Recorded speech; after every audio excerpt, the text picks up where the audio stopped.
Hi, I'm Mike Siegel. I'm an astrophysicist. I write for Ordinary Times. This is The Throughput.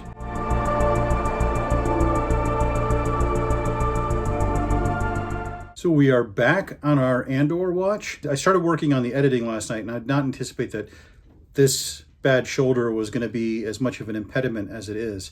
So these will probably be coming out a little slower than I'd hoped. One a week, maybe two a week if I'm lucky.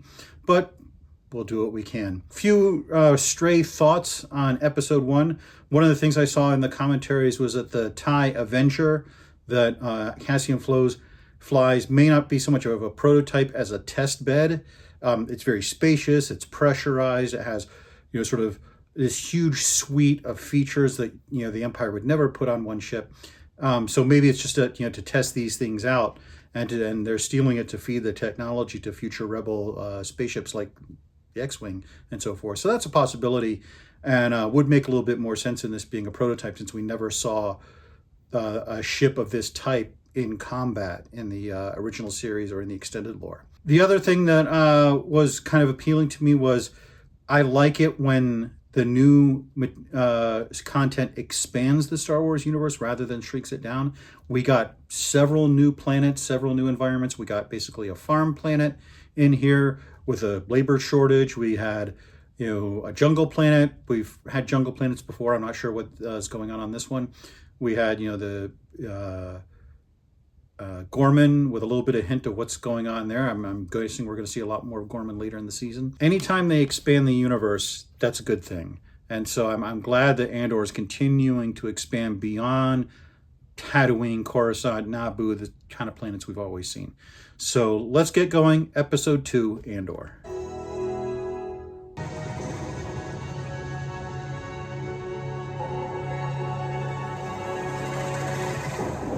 Interesting, the intro music they're using is a little different from episode 1. Wonder if they're going to use a different one every time. It's not gonna rain forever. You might want to bank some water. There's a tarp over there.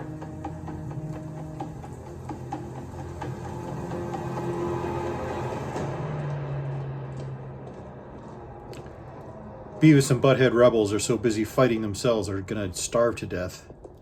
Before we go in, Gorman is a gift. Take it. Then win it. And considering that we, I've already mentioned on this channel that we've heard about a Gorman massacre, so we know something bad is coming.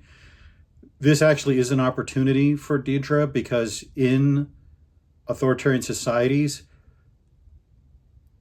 being a famous butcher is a great way to advance your career, as horrifying as that sounds. I mean, that's why Khrushchev came to be Stalin's successor. That's why many of the Nazis rose through the ranks by basically being brutal murderers. In an authoritarian regime like this,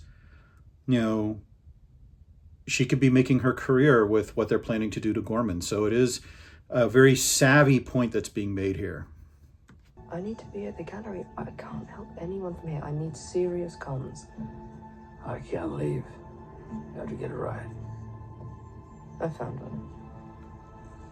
Clea also, his assistant Clea also does that switching between being the curator of a museum and kind of flighty in society, blah, blah, blah, and then this serious rebel that's controlling the comms and so forth, and especially, I think, critical to Luthen to keep him in line. So really, I love the duality in both of them. You should tell your boyfriend to back off the nog. Who's my boyfriend? Oh, what have you done? Thrown him over? I don't know who we're talking about. Take Homer, is he not your lover? This is an arranged marriage, obviously, between her and I can never remember her husband's name, but it is interesting that they sort of have this openness about extramarital affairs, even though she's not actually having one. So getting a lot of details about society here.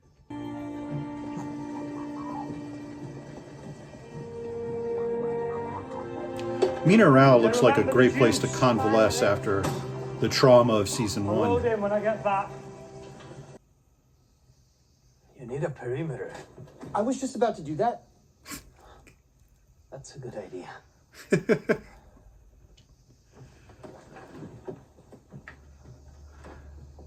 They must be starving. There are no small jobs here at the Bureau of Standards.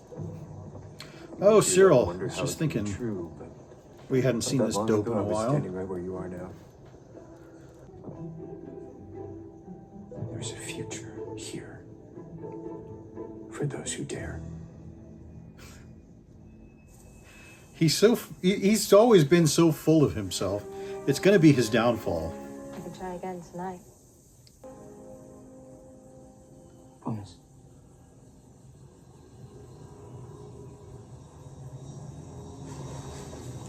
Here we go again. Hear the Empire, see the Empire. Always hear it before you see it. It's not that far.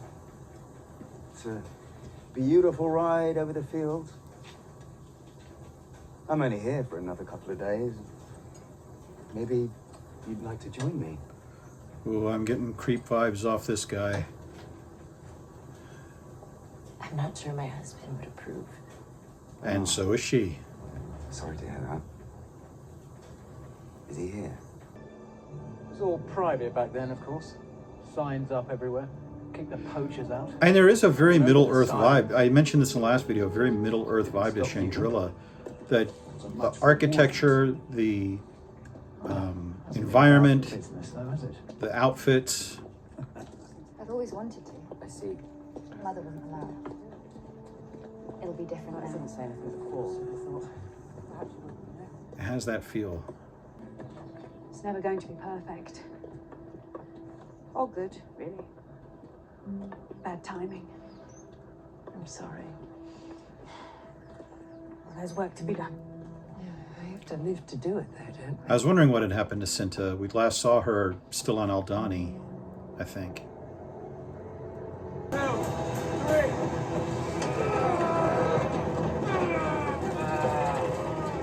Trying to turn it around.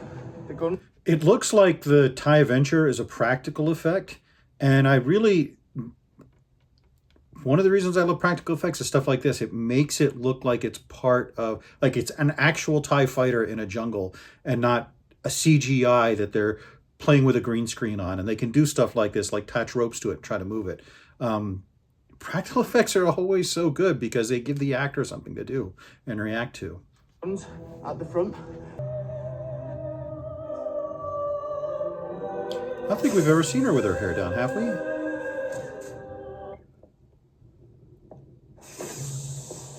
It was. It was quick. Is that everything? Wait, are these two living If I together? went shopping, you'd be delayed and we wouldn't have to do this. When did they hook up? No such luck. We could pretend that you're not back.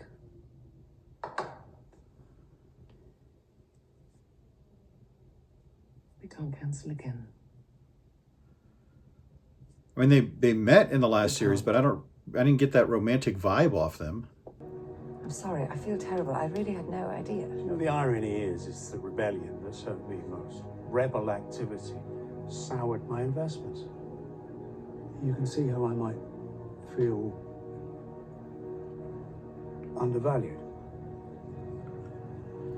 Oh, is he asking for a bribe to be quiet? I hate having to say all this one. Oh. To an old friend?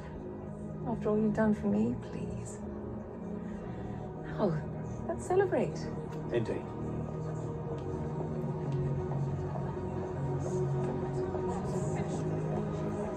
The way Genevieve O'Reilly played that with like the slow realization, Soldiers today. They're moving tomorrow. but the sort of optimism over it, that was... Looks like they're going to 300 next, but there's no guarantee.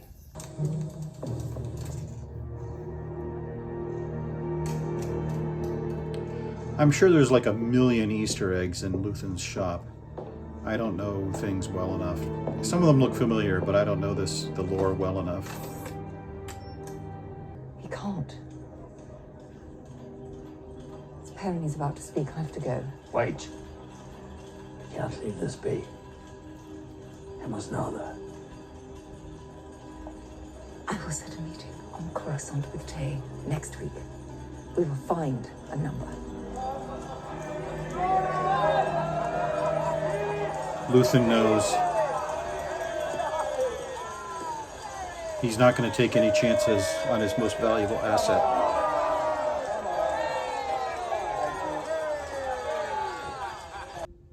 But Joy has no wind at its back. Joy will not announce its arrival. You need to list. I mean, this is Mon Mothma's husband. He's not like an evil person, but he just doesn't care. I think this speech sort of exemplifies him, that it's about everything to him is about money and having a good time and, you know, blah, blah, blah, and politics, the Empire, whatever. But, yeah, this is a very revealing speech on his behalf. For it, and be mindful of how fleeting. 5 hands.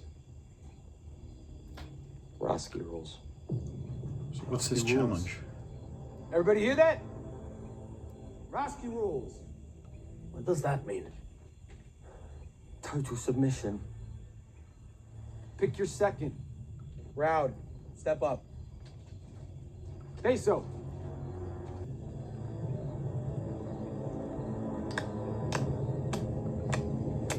One, two, three. 1, 2. Are they settling this with fucking rock, paper, scissors?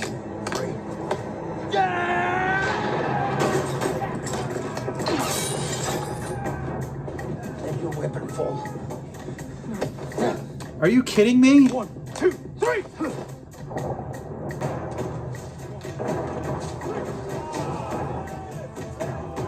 I cannot imagine a better illustration of how much better Cassian is in these guys, with him using every resource at his disposal to get back on that fighter and fly away while they're playing rock, paper, scissors for the leadership of their, like, 15-person group.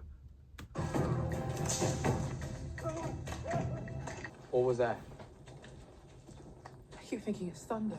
It's not. Whoa! Hello.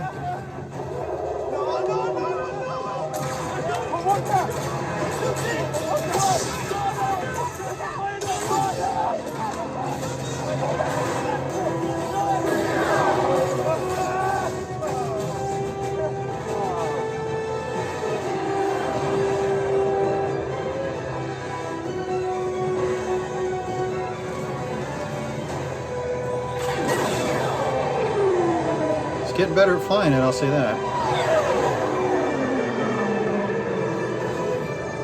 Wait, is that Yavin 4?